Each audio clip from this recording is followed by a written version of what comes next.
and a warm welcome back to everybody just about watches. Now today we're going to look at a micro brand called Neminus.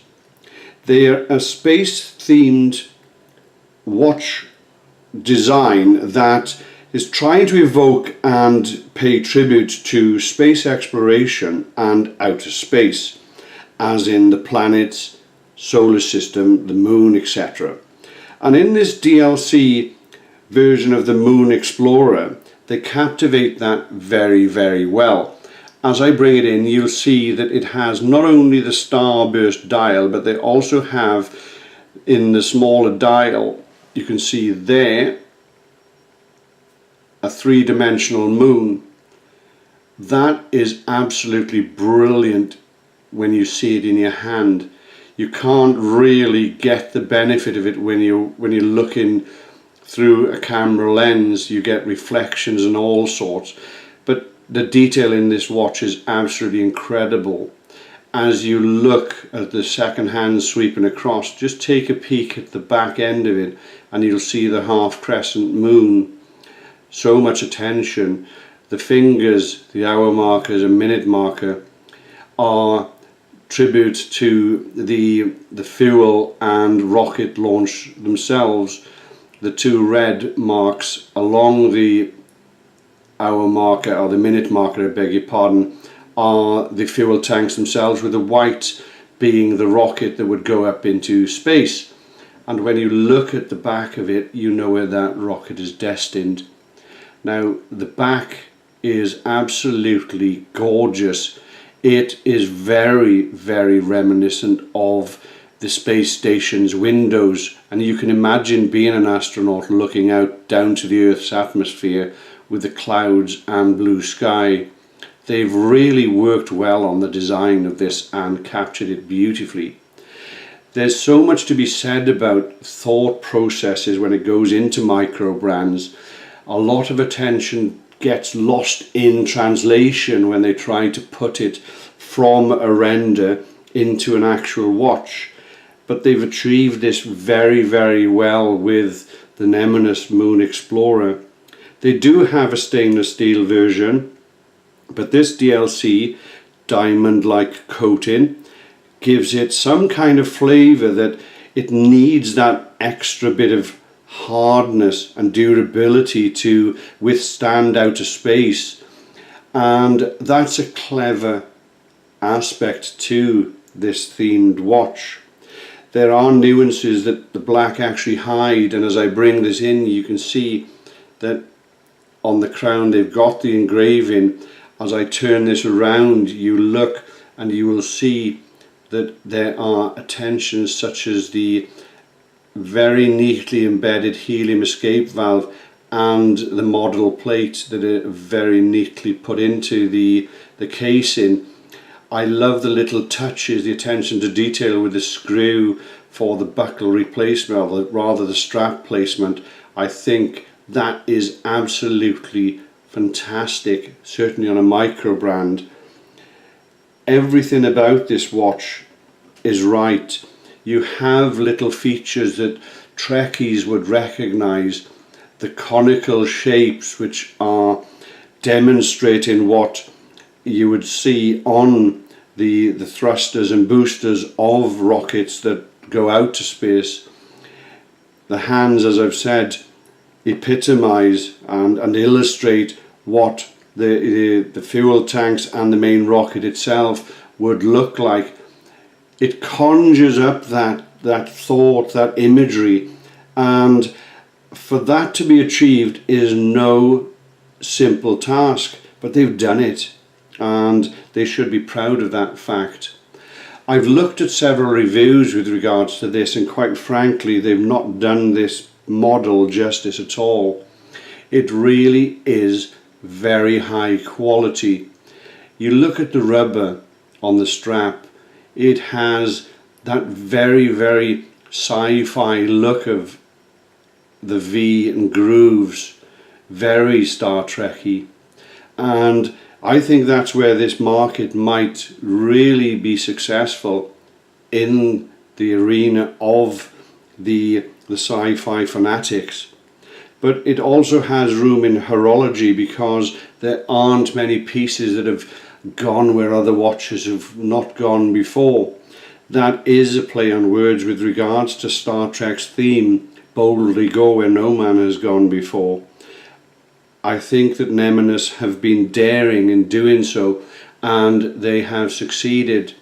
There are a few things I would look at. I have spoken to them with regards to it. You can perhaps comment that the elongated conical crown, which is a screw down crown, obviously to cater for the 300 meter depth resistance, perhaps might be a little bit too long, and if put on the wrist might capture itself on your wrist. I don't think that's a problem. You simply move the watch further up your wrist. You could comment on the fact that this may be a little bit large, the plastic buckle. It does have my little favourite of not engraving in this case, but a stamp on it that again shows attention to detail. I've commented on the fact that it is slightly large and that it does cause a bit of protrusion when it's on your wrist. That is something that is going to be dealt with, so I'm not concerned. There are so many high specs to this, it's incredible. The one thing that does puzzle me slightly at the moment is the claim that it has 3 layers of anti-reflective coating on the front glass. I'm looking at the reflections here, and perhaps it may be that it's pre-production and therefore not necessarily got that level of anti-reflective coating, but I do have spotlights in this room, so I'm not too bothered by that. On the indices and hands they have BGW9 Superluminova, but they have extra coating, so it gives more memory to night light, to the lume, which we all rave about when it comes to watches like this. All these things that go to demonstrating that microbrands can actually make watches of high spec. So on that note, let's quickly go to the specs for those people who like them. They had 44 millimeters in diameter, 22 millimeter from strap, and lug to lug that way is 52 millimeters. I don't need the gauge to show you. Thickness is 16 mil deep. That's not overly deep. It actually sits on the wrist very, very well. I like it. It's quite comfortable.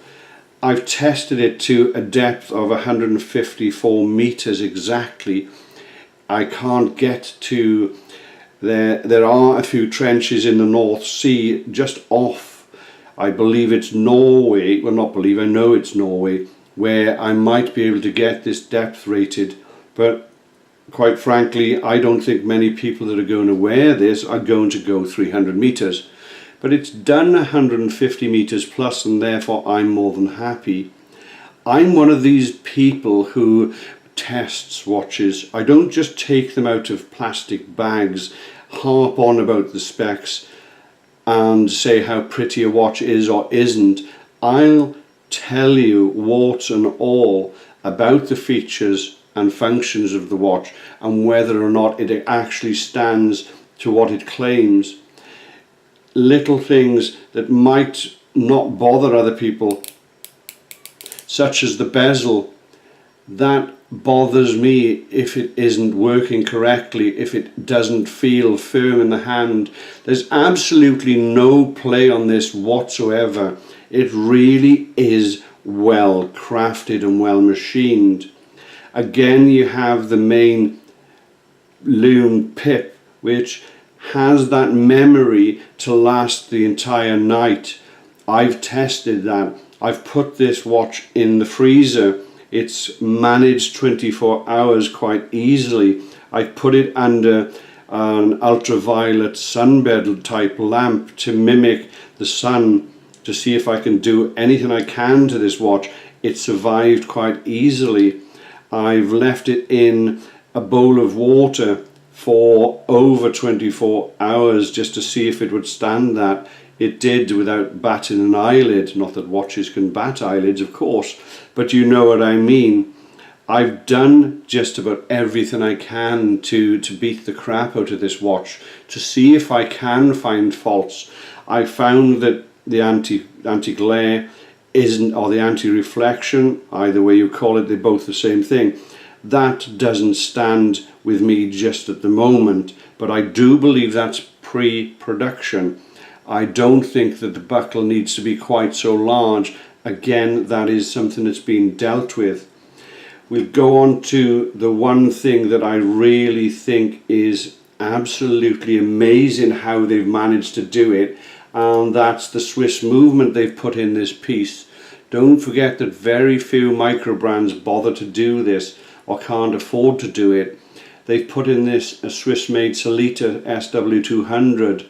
Now that movement is absolutely awesome for the price point this enters at. Now it has a frequency, for those who want to know, of 28,800, I beg your pardon, 4 Hertz, power reserve of about 38 hours. I actually got 41 hours and 17 minutes and 3 seconds before it conked out. That's a nice quick term for before it stopped. Now it has a number of jewels, 26, and it has, I don't know why on earth they mentioned it, I don't think there's any need, but it has an angle lift of balance 50 degrees. Does it need anything else? No. Does it get endorsed by me? Yes. Would I buy it? I have. Would I recommend it? I am. Would I improve it? I've already mentioned there are a few features that I would certainly improve, but on a scale of 1 to 10, and we are gauging these watches on our website, which is very, very close now, so close I can literally touch it. I actually can, it's on my screen in front of me. We are going to grade watches on aesthetics, on quality, on the movement, on thought, on theme, on just about everything we can judge it on. And this across the board got an 8 out of 10 quite easily. I was that impressed with it. I very rarely get the chance to praise such a watch. Now the one thing you might see missing is the fact I haven't mentioned the case. And it is all about the experience. That's because this was pre-production, and therefore they didn't quite finish the case, which is now to be a roll case. So in other words, if you wanted the collection of Mars, Earth and the Moon, you could put them in the roll-in case. I think that's a really neat touch. You've got portability at hand. And if the quality of this piece is anything to go by, you're not going to have any concerns whatsoever. So that's the Neminus Moon Explorer reviewed. Well done. I'm looking forward to seeing the rest of them so I can give a real review on continuity, because making one piece is all well and good. You have to have continuity with your brand to succeed, and I think you will. So our usual caveat is that don't forget Just About Watches is a not-for-profit, and therefore our reviews are completely unbiased and untainted. I've picked on 2 issues with regards to this watch which attest to that fact. I'm not afraid to say to these manufacturers, you have problems, can you fix them? Are you going to fix them? If they don't, I won't endorse them. If they do, we will. And also the second part of Just About Watches is not just about reviewing watches, just about sharing images and the conversation with horology. It's also about what I have to endure day in, day out, which is why I don't do so many reviews as I wish I could. It's because of the brain tumour. And it is so important to the Just About Watches legacy that people join hands and get this message across that we need to get more awareness of brain tumours and cancer. We need to join hands in our fight. Just because we are watch anoraks, for want of a phrase, it doesn't mean that we don't have consciences and we don't have the understanding of realities of life. Everybody has cancer and brain tumours at some stage in their life, either directly or indirectly, just akin to most people wear watches. So please do take the time to subscribe to the YouTube channel. Please do take the time to share. And if you like the review, please give a thumbs up. Encourage us to do more reviews. Give comments so we can give feedback. On that, I would say to you, I'm going to bid you all a good night, good afternoon, good morning, or a good evening, no matter where you are in the world.